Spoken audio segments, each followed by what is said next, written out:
कानाने बहिरा मुका परी नाही, शिकविता भाषा बोले तैसा पाही.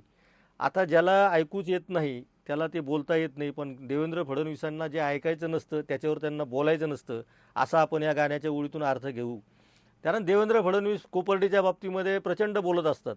कोपर्डीच्या हातात न्याय देऊ, अमुक करू तमुक करू. आता आविर्भाव त्यांचा नरसापूरच्या बाबतीतही तसाच आहे. त्यामुळं काही वेळा असंही होतं की ज्याला ऐकू कमी होतं तो खूप जोरात बोलतो.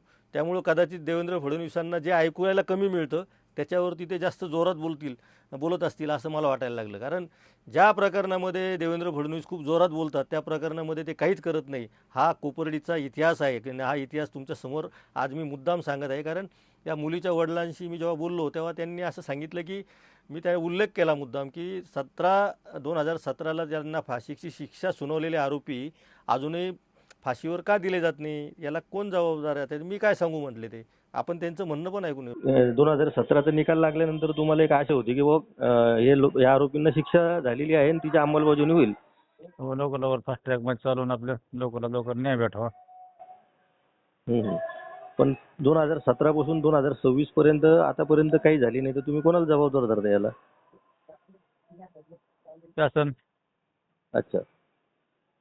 कोर्टामध्ये काय होतंय म्हणजे दरवेळेस गेल्यानंतर आपण कोर्टात नाही, जातो? तारीखच नव्हती आतापर्यंत. आता तारीख मागच्या महिन्यात चालू झाली तारीख.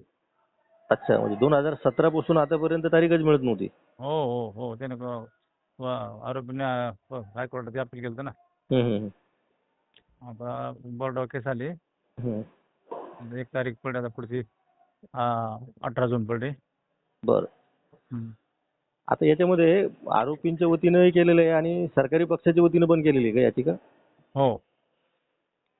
सरकारी पक्षाचं काय म्हणणं आहे? लवकरात लवकर करावं असं म्हणणं आहे का काय आहे त्यांचं? ते इतक्या वर्ष तर अपील करून ते कसे काय थांबले मग? आता आपलं कसं आम्ही कसं सांगू शकतो आजच. बरोबर. आपलं प्रयत्न करायचं काम आहे. शासनाला भेटायचं काम आहे. मुख्यमंत्री कोणी असो बोलतो आम्हाला न्याय द्या.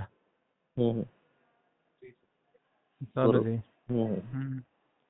आता काय झालं की कोपर्डीचं घटना ही आपल्या दिल्लीला जे निर्भया प्रकरण झालं होतं ना त्याच्यानंतर महाराष्ट्रात घडलेली खूप वाईट अशी घटना होती. राज्यभर मराठा क्रांती मोर्चे निघाले त्याच्यावर.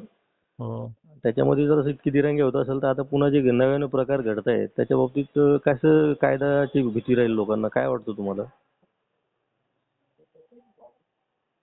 कायद्याचं काय आहे, आता आपल्या महाराष्ट्रात कायदाच असतं तर काय करा. लवकरात आरोपीनं जर अशी घटना घडली लवकरात लवकर शिक्षा होऊन लगेच फाशी दिली तर